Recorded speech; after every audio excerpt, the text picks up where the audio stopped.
I don't know how I go after that, but I have to, and I don't know how, but every time I preach, somehow, Giles sings every single time.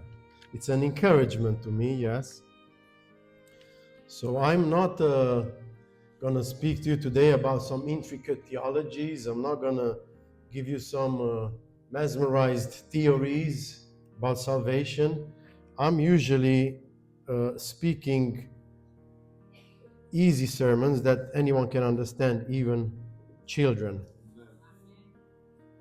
And I do have something today for the children as well and the youth in my presentation. So the Bible passage that we have for today is Deuteronomy 28, 1 to 13. If we can have it up on the board, and if you guys can help me read it.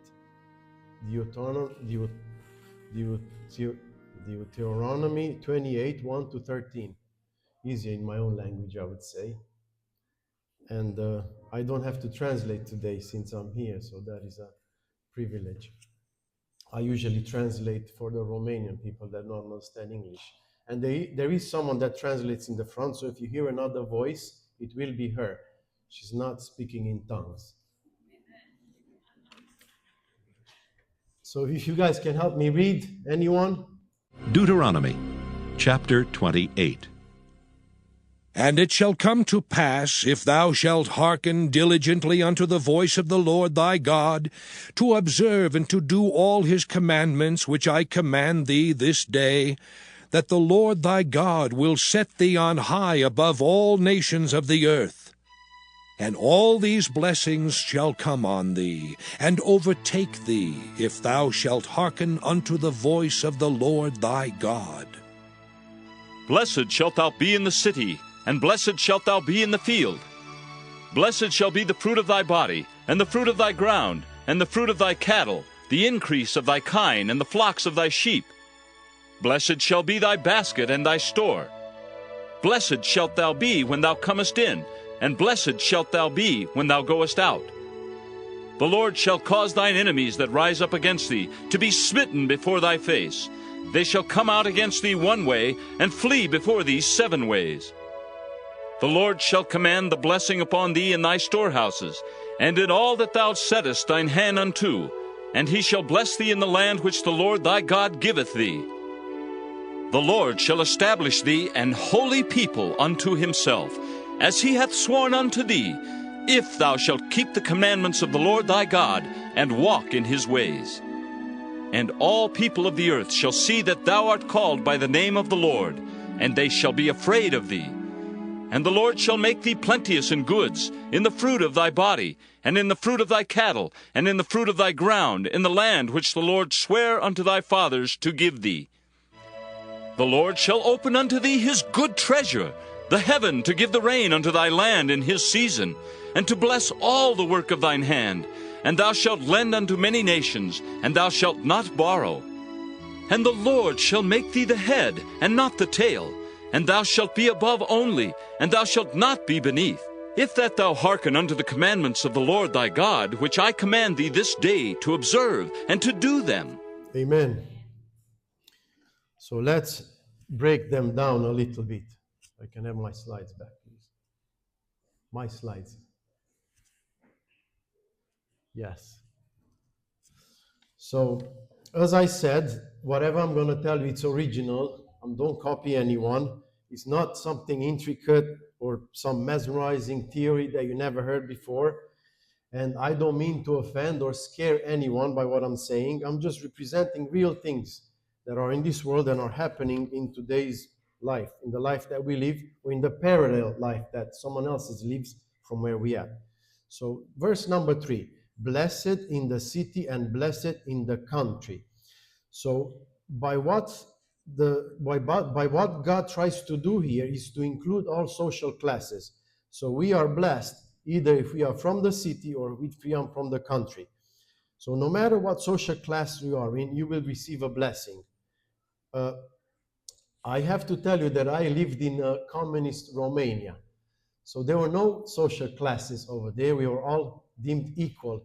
So a worker in the factory or someone who was cleaning the street was equal to a doctor, to an engineer, and to anyone. So that was the ideology there. So city, of course, refers to a higher social class, whereas a country does refer to a lower, inferior social class, if we look in history, in the history of the world. But in country, I have to include here that even if you are in jail, if you are arrested, yes, you receive a blessing. Even if you have no school, yes, you receive a blessing. If you can't read, you can pray and you can receive a blessing. So as we can see from the beginning, all the social classes and all the people of the world are included in the blessing. And this is what the verse wanted to underline here.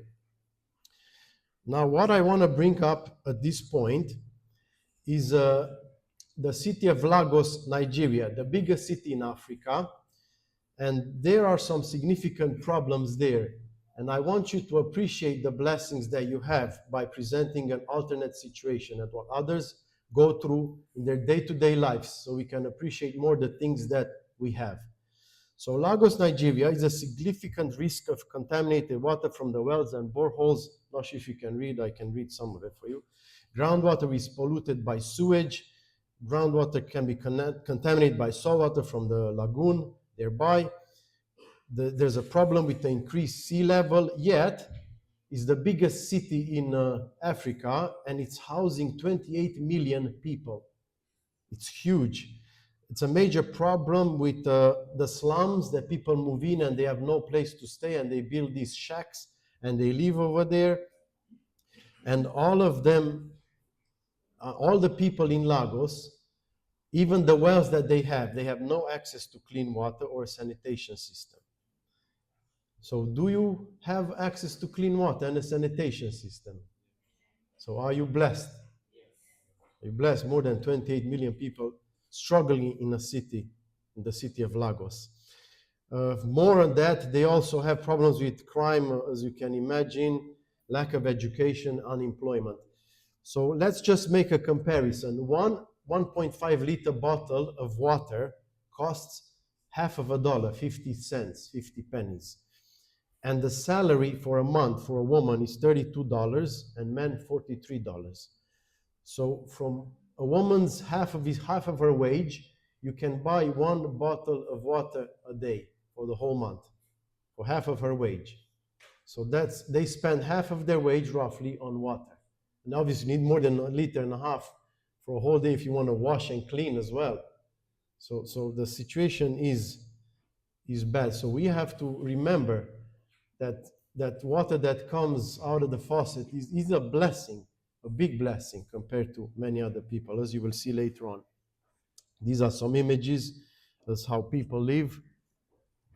The slums, those little things are houses over there, crammed on islands and any place you can put foothold on.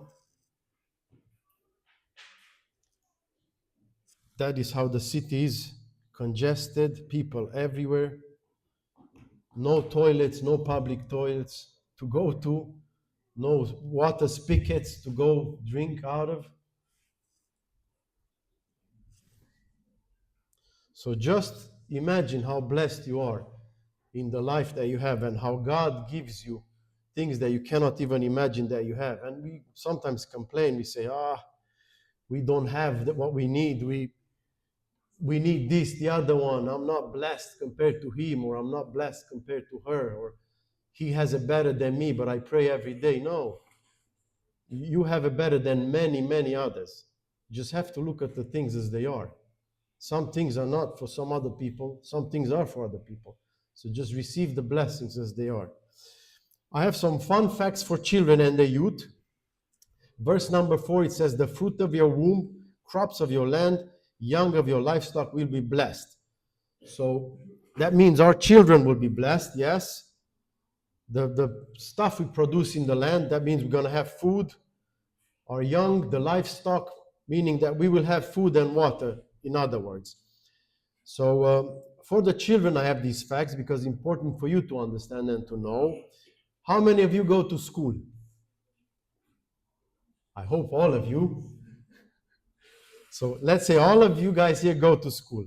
Well, 250 million children worldwide are not in school. They cannot go because there isn't a school nearby, or they cannot, for some other reason, they cannot go. You know how much 250 million children are? Is 4 times more than the population, no, 3 times more than the population of England. The whole of England, with all the people in it, that's how many children every day cannot go to school. So are you blessed that you're going to school? Children, yes? So whenever you go to school in the morning, think of it. How many kids cannot go or do not have the opportunity to go? So that is a blessing. You have to be happy and glad that you can go somewhere where all these other kids lack and they cannot go. So 17% of the world's children in the world cannot attend school. Do you have a toilet in school and where you go to the toilet and a sink to wash your hands? All of you? Are there some that don't have them? No, everyone has a toilet and a sink to wash their hands. Well, 539 million children do not have access to basic sanitation in schools. They do not have a toilet or a sink to wash their hands in school. So are you blessed for that reason? Yes. So just think of that sink that you have over there when you go to the toilet, and the toilet where you do your stuff in. A lot of kids don't have that. 23% of schools, so 1 in every 4 schools in the world do not have a toilet or a sink to wash their hands. They have to go out in the field. So I hope you don't want to be in one of them schools, do you? No. So you have to understand that you are blessed with that sanitation, toilet and sink in your school. So how many of you guys have taps in homes and access to water? When you turn it on, water comes out, yes? Can you drink it? Yes, you can wash your hands, drink it. So 844 million people in the world do not have access to clean water at home, close to their home actually, sorry. So not in their house, but close to their house, within 10 kilometers of their house. And 3 billion people lack basic hand washing facilities. So that is half of this population lack hand washing facilities, nearly half. So the fact that you have a sink in your house and you can wash your hands freely with clean running water, that is a tremendous blessing that you do not realize that you have. And every day we wake up and we see these things, we take them for granted. You have to realize that they're not. Half of this world's population cannot wash their hands. So that is a big problem. But we do not think these are blessings, are they? It is easy. We're supposed to have them, isn't it? So that's how we think, but we shouldn't. Access to food. 45% of child deaths worldwide are due to hunger-related causes. That is a dramatic statistic. So nearly half of the children that die in the world die because they do not have food or proper nutrients in the food that they eat. Can you imagine? Can just imagine these things? I can't. I'm still surprised by the things that are happening around us, and we do not seem to understand them or to give them importance. So even the food that we have and that we waste, a lot waste. When I came to England, I went to one of my friend's house to live there for about a few weeks until I sorted myself out. So he said, the first thing, let's go buy food. He says, yeah, let's go buy food. But no, first, let's go buy food. So we went and bought some food. He bought a lot of food. I bought just a little bit, 7-8 pounds, whatever I needed. I didn't think that I need all these baskets of food that he bought. So I brought my food back, and he said, let's put the food in the fridge, but first let's take out the one that's expired or went bad. So he started taking food out, eggs, sauces, all kinds of meat, whatever it was. By the time he finished, he had a basket full of food thrown away in the bin. And I'm pretty sure that's most of your houses. If not, it's a good thing. But there's a lot of throwing away going on here, food that others don't have. So just maybe when you buy things in the grocery store, just buy what you need. Don't go in there baskets full. In my house, it happens as well. I know. It's for my family as well, what I'm saying. It's for everyone. These things are the reality. I don't want to scare anyone. I don't want to do anything other than make you realize that you are blessed. You are blessed because you do have these things, and then you have access to many things that other people do not.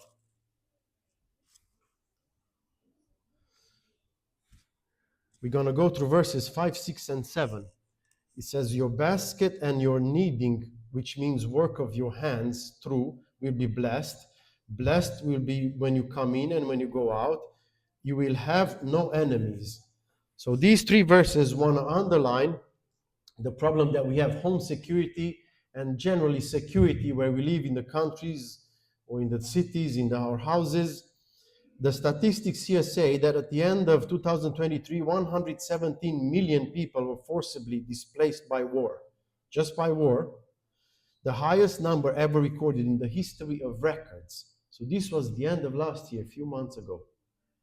Or 117 million, more than a country, more than England's population, were displaced by wars around the world.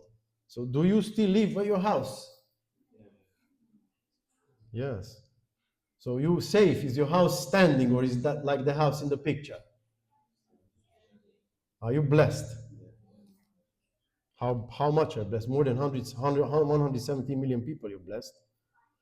It says the number of children displaced by conflict and violence has more than doubled since 2010, from 18 million to 47.2 million. 50 million, nearly 50 million children had to move from where they lived, move away from their children, from their school, from anything they knew. So just imagine the blessings that we have in store, and we do not appreciate them. We think we want many other things. So forced displacement is you can read it yourself. There's the involuntary movement of people away from their home region due to persecution, conflict, violence, or human rights violations. But this statistic is 170 million displaced just from the wars. So just from wars. Verse 9, the Lord will establish you as his holy people, as he promised you on oath. If you keep the commands of the Lord your God and walk in obedience to him, then all the peoples on earth will see that you are called by the name of the Lord, and they will fear you.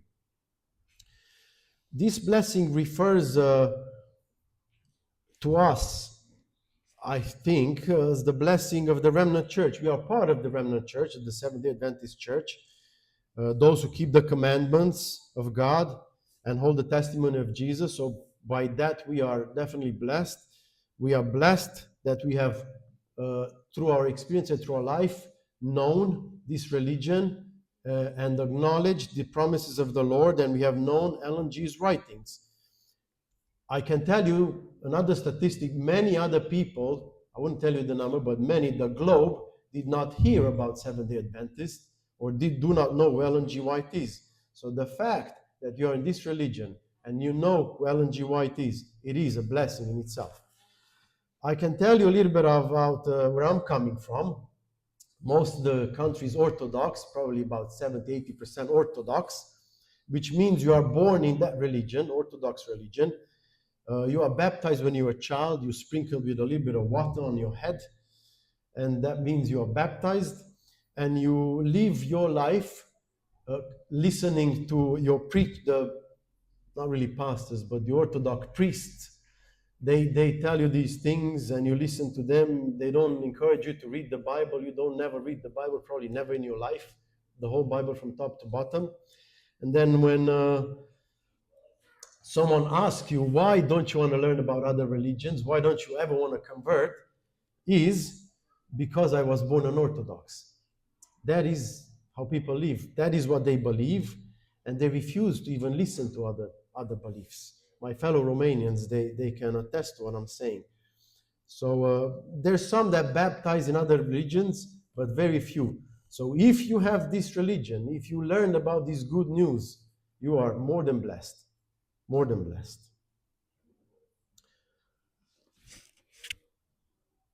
Okay, now we get to the cream of the verses. The best verse, probably, and the most controversial, is the nicest promise, I think, that God ever gave us, that he will open the heavens of the storehouse of his bounty to send rain upon our lands, which is blessings upon our work of our hands in season, and to bless all the work of our hands.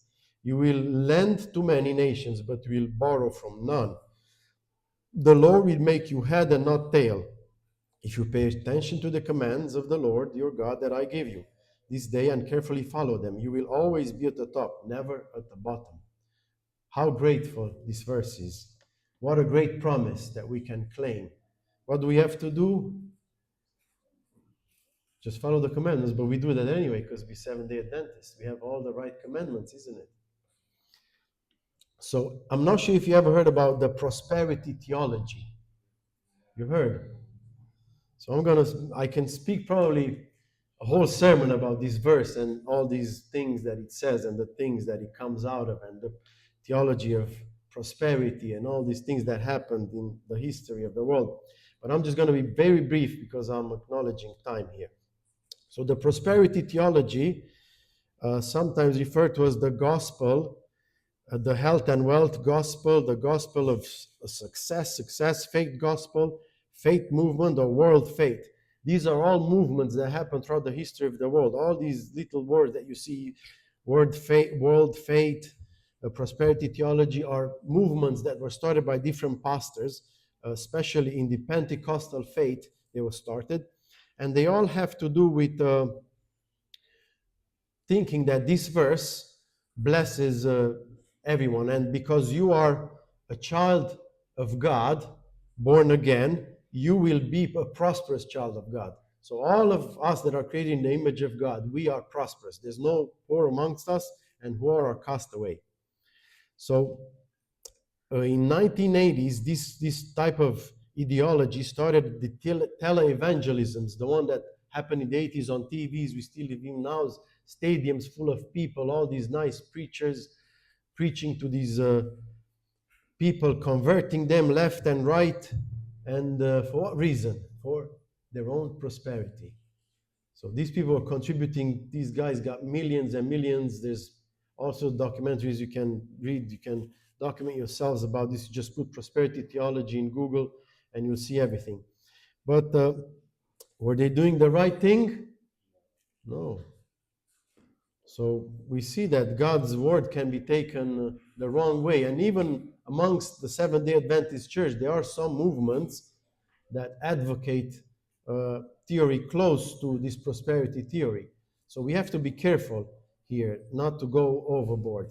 And we have to understand that history teaches us a lesson, indeed, and we have to take heed of whatever history teaches us. So in 2007, there was a probe into the finances of the 6 tele-evangelisms ministries that were promoting this prosperity theology. Many went to jail. There's some big guy in Brazil as well. I saw some documentary that he got filthy rich by this prosperity theology. And this theology is only made for the leaders. They get rich on the poor. The poor contribute, they get rich. So the fact that the Lord opens the heavens and he blesses everyone bountifully, he doesn't do it just for the leaders of the church. It applies to every and each one of you individually. You have to keep the commandments, yes, and you have to claim the blessing from God. You have to ask him. But he's open for you. He's not just for the rich people. God's promise is true indeed. So if there's few things that you have to take into account, which I try to base myself and also try to think of when I try to claim this promise, or when all of us try to claim this promise, we should think of the same way. If wealth does not put in danger your salvation, you will be blessed with financial blessings.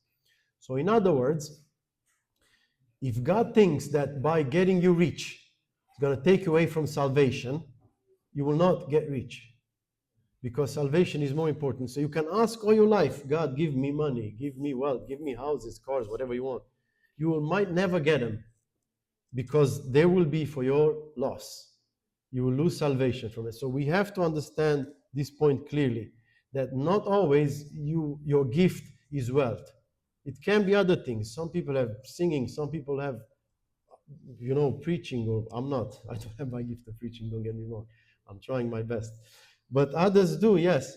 And others have the gift of wealth, meaning that God blesses them so bountifully that they can in turn contribute to the church and the church well-being, hopefully, once they get richer. Hopefully they don't forget the promise and they just don't go on their own.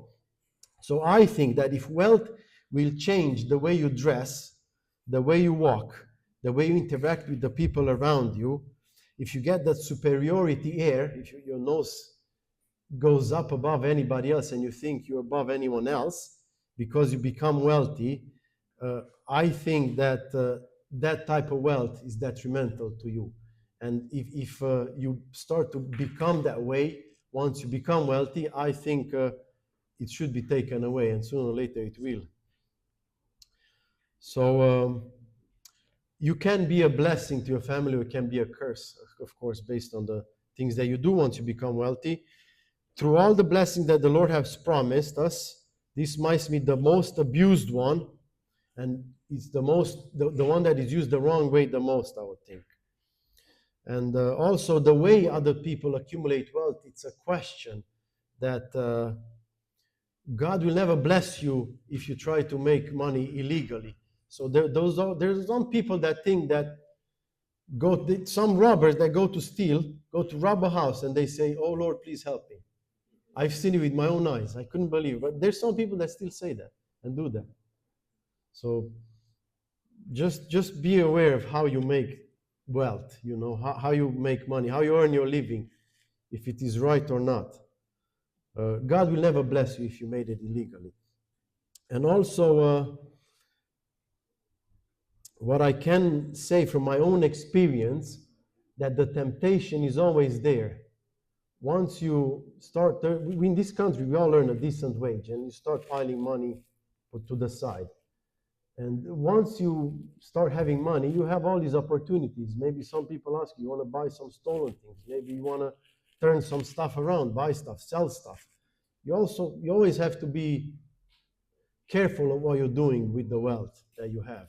So you don't starting to get into illegal things because of the blessings that God gave you in the first place.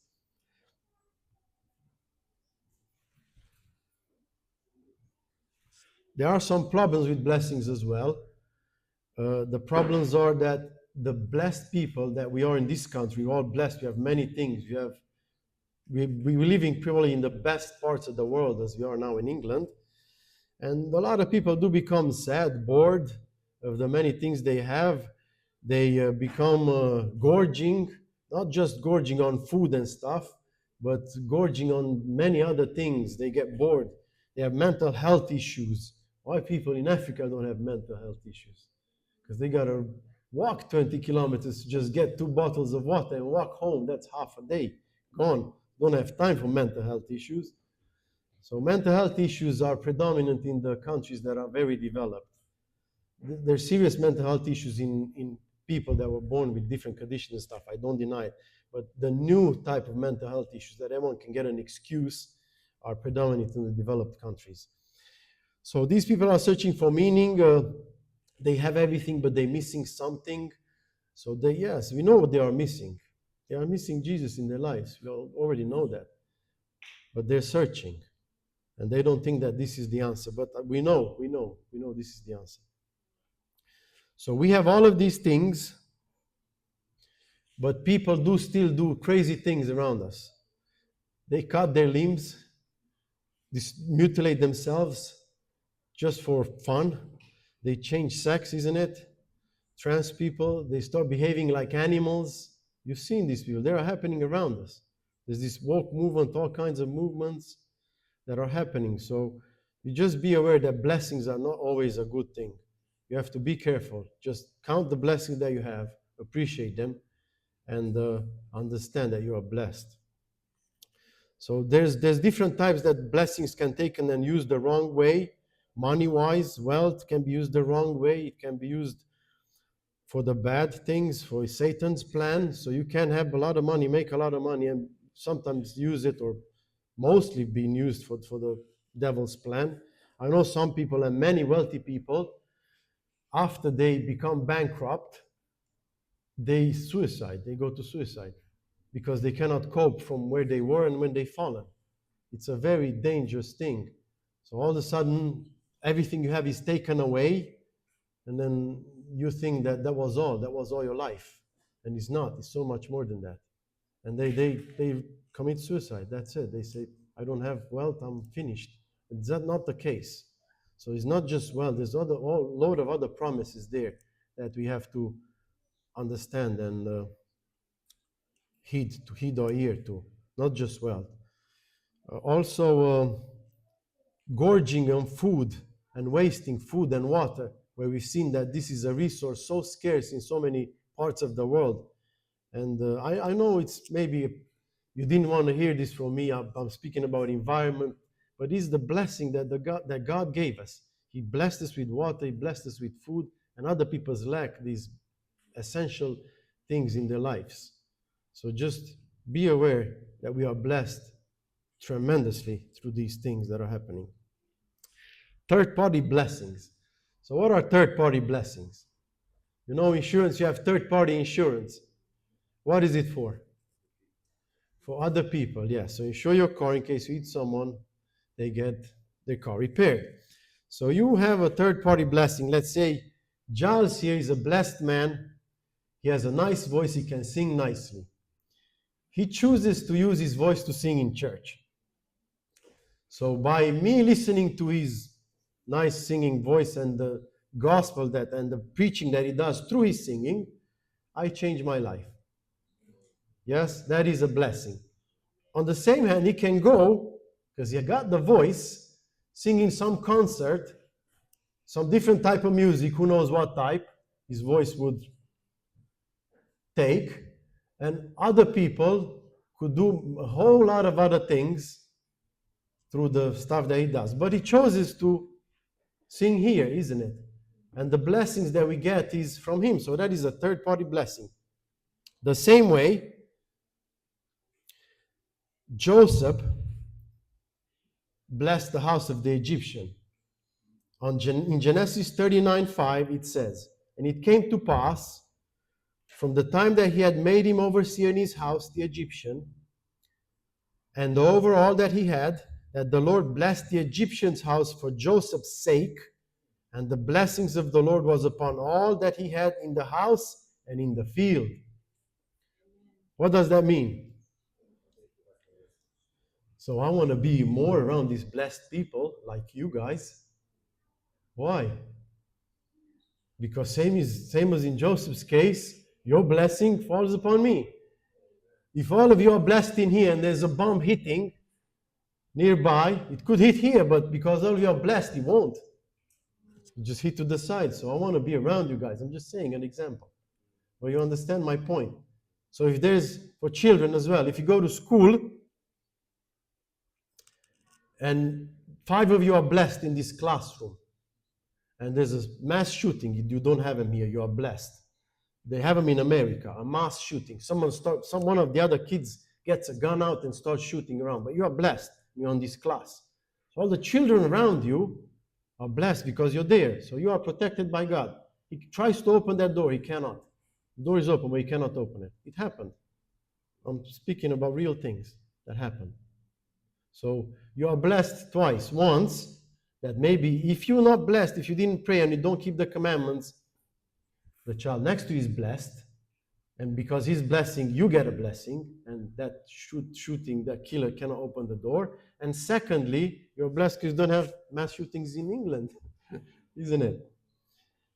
So in your place of work, the same as Joseph's case, through the blessings that you have and that God bestows upon you, you can bless the company where you work. That company can flourish and have a good workplace for you and other people. You can bless your colleagues through your blessings, all the other people that work for you.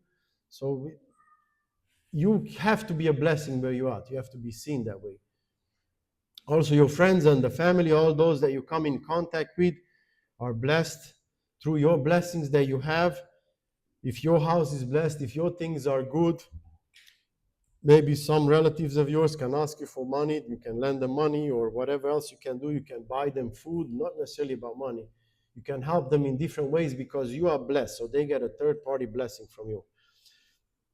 Also, teachers, pupils, when you go to school, teachers can be blessed by having you in their class. You can extend your blessings to them through the way you behave, to be an example for others. So everything, you ever hear about this saying, everything he touches becomes gold? So why is it? Because he's blessed, isn't it? Blessed people tend to change things around them in such a way that everything becomes better. So if you in your life do not have these things, maybe I don't either, so you have to analyze yourself. If you don't, nothing that you touch turns into gold, you have to ask yourself, am I blessed or am I not? And if it doesn't, then you have to ask your questions. Why? It's simple, isn't it? The formula is simple. It's very simple. Commandments, you follow the commandments, you get the blessings. There's nothing intricate, nothing crazy, complicated. That's what it says. The verse says it right there. Follow the commandments, keep the blessings. But do we follow them? Oh no, they're hard to follow, isn't it? And we can't do it on our own. No, we can't. We have to get the Holy Spirit to help us. We have to pray. We have to do the things that we got to do. Oh, I haven't changed that. I changed my laptop, but not that. So everything I was saying is here.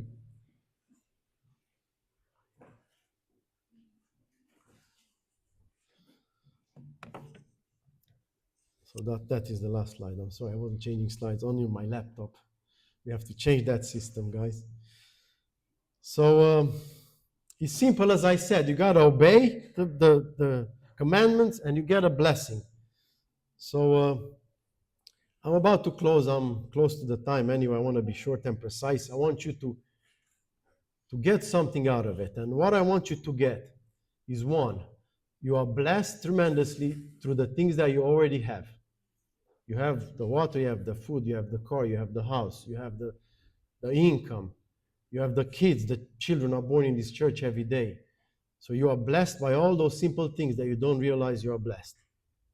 Secondly, there's a simple plan if you are not. You gotta obey the commandments, pray. You have to speak to the Lord every day and understand His plan for you. That's it. You have to read these instructions daily. He left instructions in the Bible for us. Clear instructions. I tell you one instruction clearly that I didn't know for some time. It says in the Bible, if you give money to someone, if you lend money to someone, lend it as if you would never need it back. And I didn't know that for a good time. I wasn't a Christian. So one guy asked me one time, in America I was in the pizzeria business, and I wanted to open my own pizza shop because I was thinking that is a good way to make money. So what I've done, I started working for different pizza shops and I was noting things down. How does this guy does it? How that does guys? How everyone does it? What's the name of the oven he uses? What's the name of the deep fryer? What sort of systems they have? And I worked for 5 different pizza shops. Now the 5th pizza shop it was an Italian guy, nothing to do with Italians, but he knew how to do things properly. I learned a great lot of things there. And one day he says, Kobe, I want to buy my partner out of the business. For this, I need $17,000. I said, okay. If you help me, I'll help you open your pizza shop and I'll give you your money back. So I wasn't a Christian then. I didn't know about this Bible verse that tells me if you lend money to someone, don't even plan of getting it back. So easy, went to the bank, gave the money away, $17,000. Off we go. He paid his partner. He started helping me with my pizza shops, which I admit, a big thing. The big success story of mine is because of his. He chose the location where I opened. I wanted to open somewhere around the back, but when he came, he says, you got to open here in the front of the street. Rent was more expensive, so I followed his advice. So how much you think he paid me back? No, he paid me back some money, not zero. He paid me back $400 or $500. That's all I got back. Because when you give money away, what does the Bible say? Don't plan on getting it back. So the Bible says that. The Bible teaches us a great lot of things. So we just have to read the instructions that he left for us daily. And if you read them, you follow them, yeah, someone ask you for 10,000. If you have it and think of not getting it back, give it. If you need it back, don't give it. Simple. Very simple. So you can unlock this great treasure that was left here for you. Only you can do it. No one else can do it in your place. Only you can pray, you can ask. You hold the key. And then what you do with it is entirely your choice. If you're not content with what you have, if you think you can do more, if you think you can improve, you can do better, don't let anyone stop you. The promises are there. All you got to do is obey and ask for the blessings. Amen.